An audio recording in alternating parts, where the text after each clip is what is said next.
હાય મિત્રો, કેમ છો? હોકે બધા મજામાં હશો. આજે આવી ગયા છે આપણે એક નવા બ્લોગની સાથે. તો બ્લોગમાં એ છે કે આપણે આજે આપણું ફર્યું આખું દેખાડશું ને લસણ વાવ્યું છે એ પણ તમને આજે દેખાડી દઈશું. તો ચાલો હવે તમને આગળ દેખાડીએ. મિત્રો હવે આપણે આમાં છેકા પાડી લેશું અને આપણે આજ ઘરે જ લસણ વાવું નક્કી કરી લીધું, બહારનું કાંઈ ખાવું જ નથી. તો હવે આપણે જાત મેળ જિંદાબાદ એટલે આપણે લસણ લીધું છે. લસણ ને આમ ઊભું ગોઠવવાનું, આપણે ઊંધું ન રાખતા, નહીં નકર કાંઈ નહીં થાય. આને આમ ન રાખતા નકર એને વાર લાગશે. આમ જ રાખવાનું લસણને તમારે. તો આમ રાખી દેવાનું, આમ ઊભું. એ જ રીતે આપણે આખી લાઈન ગોઠવી લેશું. હવે બહારનું ખાઈ ખાઈને ને હાવ કંટાળી ગયા હતા. હવે નક્કી છે કે આપણે ઘરે જ બનાવવું બધું. એક ટક નહીં ચડે તો હાલશે મિત્રો, ખાલી વાતો જ થાય, બીજું કાંઈ ન થાય. એક ટક વગર ભૂખા રહ્યો જાય તો બીજે દિવસે તરત ખબર પડી જાય, ચક્કર આવી ગયા, આમ થઈ ગયું. કાંઈ ન થાય, ટકે ટકે ખાવું જ પડે. તમારી જમીન કેટલા વીઘા હે કિરીટભાઈ? ઈ ન કહેવાય તમને, એમ ન કહેવાય. બધું થોડુંક કહેવાનું હોય કાંઈ. પછી તો તમે બ્લોગમાં બતાવશો કે નહીં બતાવો? ઈ બતાવવાનું જોઈએ ને. તો એવું હે? તેથી તમને દેખાડી દઈશું કે કેટલા વીઘા છે. તો જો મિત્રો, હવે આપણે આમ લસણ વાવી દીધું છે ને માથે હવે હળવા હળવા હાથે એમાં માટી છે એને નાખી દેશું. નો તમારે ટ્રેક્ટરની જરૂર પડે, નો હાથીની જરૂર પડે. એકલા તમે હોય ને તોય આ તમે કરી શકો. નો દવા છાંટવી પડે, નો કાંઈ કરવું પડે. તો ચાલો તમને હવે આગળ દેખાડીએ આપણો બગીચો. તો મિત્રો, આપણે અહીંયા વાવી લીધા છે ધાણા. ધાણા એટલે કોથમરી ગયો ને, આપણી ભાષામાં આપણે કોથમરી કહી. આવી ગયા જેવા ધાણા દેખાતા હશે તમને. ધાણા આપણે આટલામાં પાથરી દીધા છે. એ તમને દેખાડ્યા નથી. આપણે જેમ લસણ વાવ્યું તો એ જ રીતે આને વાવ્યું છે. આમ છાંટી દેવાનું, માથે થોડી થોડી ધૂળ નાખી દેવાની. આ જ રીતે આપણે ધાણા વાવ્યા, લસણ વાવ્યા.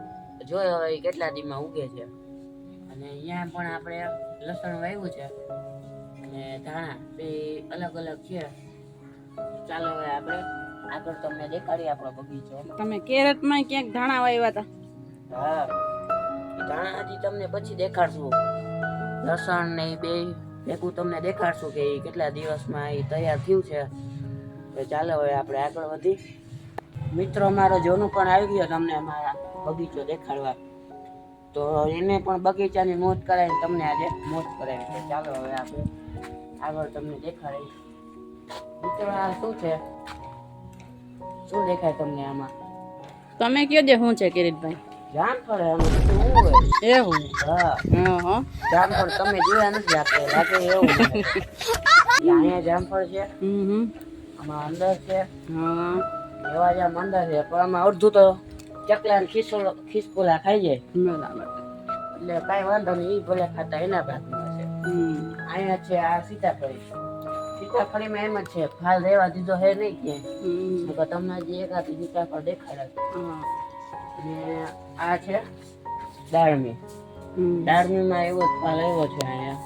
અહીંયા નથી, પણ ઉપર છે. આમ જો નીચે પણ એટલો ખરી ગયો.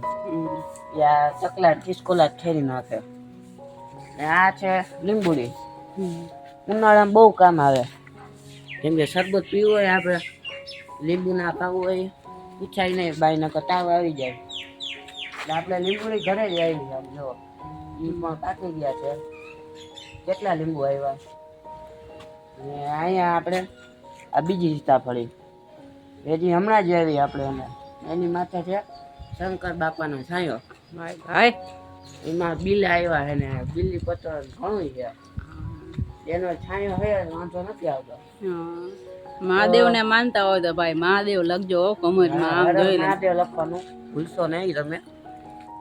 તો ચાલો હવે તમને આ પાછળ આપણું છે એ પણ તમને એકવાર દેખાડી દઈ. તો ચાલો હવે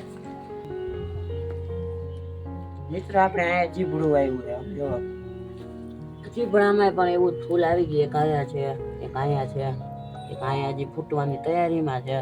મસ્ત રીતે એના મોટા મોટા પાન થઈ ગયા છે. અહીંયા ડૂચો એટલો છે ભેગો. આમ જો આમાં ખબર ના પડે અહીંયા શું આવ્યું છે. અહીંયા બીજી સીતાફળી આપણી. અને આ માંડવી લીલી માંડવી જોઈ શકો તમે, ઈ એટલી વાવી આપણે.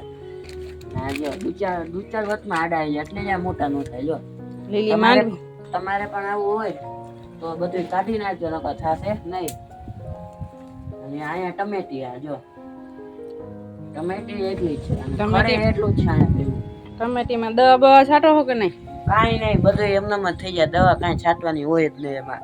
ઈ ઘરે બનાવી એટલે એમ જ હોય. તો આ વાડી હોય તો દવા બવા છાંટે બધાય. આપણે એમનામ જ કરવું છે બધું.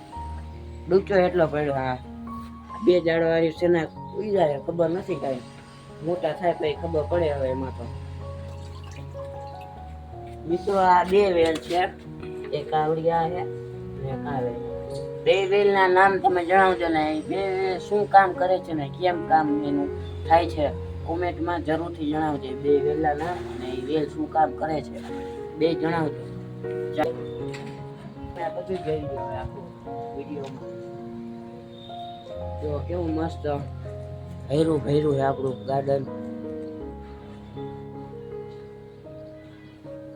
જોઈ શકો તમે, ભૈરું ત્યાં સુધી સારું છે ભાઈ. વાંહે કઈ વધશે નહીં આમાં તો. એમાં એવું જ હોય, થયું એટલે આપણું, બાકીનું બધું ગામનું. તો હવે આપણે લસણ વાવ્યું તો એ તમને હવે દેખાડશું કે કેટલા દિવસમાં ઉગીને ઊભું થાય છે.